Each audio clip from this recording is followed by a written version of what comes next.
ಇವತ್ತು ಬೆಳಿಗ್ಗೆ ಸುಮಾರು 5 ಗಂಟೆ ಹೊತ್ತಲ್ಲಿ ನಮ್ಮ ಕಿತ್ತೂರು ಪೊಲೀಸ್ ಠಾಣಾ ವ್ಯಾಪ್ತಿಯ ಅಂಬರ್ಗಟ್ಟೆ ಕ್ರಾಸಲ್ಲಿ ಈ ಮೇಡಮ್ ಹೆಬ್ಬಾಳ್ಕರ್ ಅವರು, ಮಾನ್ಯ ಸಚಿವರು ಮತ್ತೆ ಅವರ ಸಹೋದರಾದಂಥ MLC ಚಂದ್ರರಾಜ್ ಹೊಟ್ಟೇಳಿ ಅವರು ಬೆಂಗಳೂರಿನಿಂದ ಬೆಳಗಾವಿಗೆ ಬರಬೇಕಾದ್ರೆ ಒಂದು ನಡುವೆ ಯಾವುದೋ ಪ್ರಾಣಿ ಅಡ್ಡ ಬಂತು ಅಂತ ಹೇಳ್ಬಿಟ್ಟು ಅವ್ರು ಅದನ್ನ ಉಳಿಸ್ಲಿಕ್ಕೆ ಹೋಗಿ ಮತ್ತೆ ಎದುರುಗಡೆ ಒಂದು ಹೆವಿ ವೆಹಿಕಲ್ ಕ್ಯಾಂಟರ್ ಹೋಗ್ತಾ ಇತ್ತು, ಅದಕ್ಕೆ ಆಕ್ಸಿಡೆಂಟ್ ಆಗುತ್ತೆ ಅನ್ನೋದನ್ನ ತಪ್ಪಿಸ್ಲಿಕ್ಕೆ ಹೋಗಿ ಡ್ರೈವರ್ ನಿಯಂತ್ರಣ ತಪ್ಪಿಕೊಂಡು ಕೆಳಗಡೆ ಸರ್ವಿಸ್ ರೋಡಿಗೆ ಎಂಟರ್ ಆಗಿದ್ದ. ಆ ಸಂದರ್ಭದಲ್ಲಿ ಅಲ್ಲಿರ್ತಕ್ಕಂಥ ಒಂದು ಮರಕ್ಕೆ ಡಿಕ್ಕಿ ಹೊಡೆದು ಇದೊಂದು ಅಪಘಾತ, ದುರದೃಷ್ಟಕರ ಘಟನೆ ಸಂಭವಿಸಿದೆ. ಈಗಾಗಲೇ ಮೇಡಮ್ ಅವರು ಇಲ್ಲಿ Vijaya hospital ortho and trauma centre Belagavi ನಗರದಲ್ಲಿ ಅಡ್ಮಿಟ್ ಆಗಿದ್ದಾರೆ.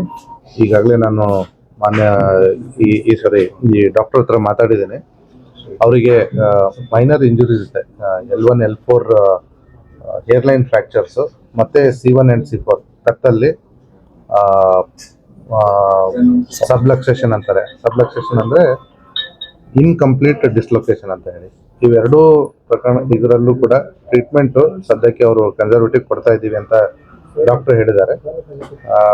ಮುಂದಿನ 1 ಅಥವಾ 2 ದಿವಸ ಅವರು ಆಸ್ಪತ್ರೆಯಲ್ಲಿ ಇರಬೇಕಾದಂತ ಅಗತ್ಯತೆ ಒದಗಬಹುದು ಅಬ್ಸರ್ವೇಷನ್ಗೋಸ್ಕರ. ಮತ್ತೆ MLC ಅವರಿಗೆ ಸಣ್ಣ ಪುಟ್ಟ ತಲೆಗೆ ಗಾಯಗಳಾಗಿದೆ. ಅದಕ್ಕೆ ಅವರು ಆಲ್ರೆಡಿ ಇಲ್ಲಿ ಬಂದು ಟ್ರೀಟ್ಮೆಂಟ್ ತಗೊಂಡು ಮನೆಯಲ್ಲಿ ಡಿಸ್ಚಾರ್ಜ್ ಆಗಿಬಿಟ್ಟು ಮನೆಯಲ್ಲಿದ್ದಾರೆ. ಡ್ರೈವರ್ ಮತ್ತೆ ಗನ್ಮ್ಯಾನ್ಗಳಿಗೂ ಕೂಡ ಸಣ್ಣ ಪುಟ್ಟ ಇಂಜುರೀಸ್ ಆಗಿದೆ.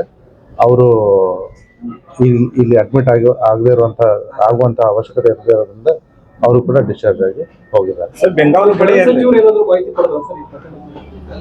ಎಲ್ಲರೂ ನಮ್ಮ ಹಿರಿಯ ಮೇಲಧಿಕಾರಿಗಳು ಮತ್ತೆ ಸರ್ಕಾರದಿಂದ ಏನು ಕೇಳಿದ್ರು ಎಲ್ಲ ಮಾಹಿತಿಯನ್ನ ಕೊಟ್ಟಿದ್ರು. ಸರ್, ಬೆಂಗಾಲ್ ಪಡೆ ಇರಲಿಲ್ಲ ಇತ್ತು, ಬಟ್ ಅವ್ರು ಸ್ವಲ್ಪ ಮುಂದೆ ಇದ್ರು, ಹಾಗಾಗಿ ಇವರು ಹಿಂದೆ ಬೆಂಗಾಲ್ ಪಡೆ ಮತ್ತೆ ಇವ್ರ ವೆಹಿಕಲ್ ನಡುವೆ ಈ ಕ್ಯಾಂಟರ್ ಇತ್ತು. ಸರ್ಕಾರಿ ವಾಹನ? ಸರ್ಕಾರಿ ವಾಹನ ಮತ್ತೆ ಸರ್ಕಾರಿ ಡ್ರೈವರ್. FIR ನಮ್ಮ ಕಿತ್ತೂರು ಪೊಲೀಸ್ ಠಾಣೆಯಲ್ಲಿ ನಾವು ಕಂಪ್ಲೇಂಟ್ ಡ್ರಾಫ್ಟ್ ಮಾಡ್ತಾ ಇದ್ದೀವಿ. ಮುಂದಿನ ಕ್ರಮ ತಗೊಳ್ಳಿ. ಅದು ಡಾಕ್ಟರ್ ಹೇಳ್ತಾರೆ. ಮೋಸ್ಟ್ಲಿ ಈಗ ಸದ್ಯಕ್ಕೆ 1 ಅಥವಾ 2 ದಿವಸ ಅಂತ ಹೇಳಿದ್ದಾರೆ. ಈಗಾಗಲೇ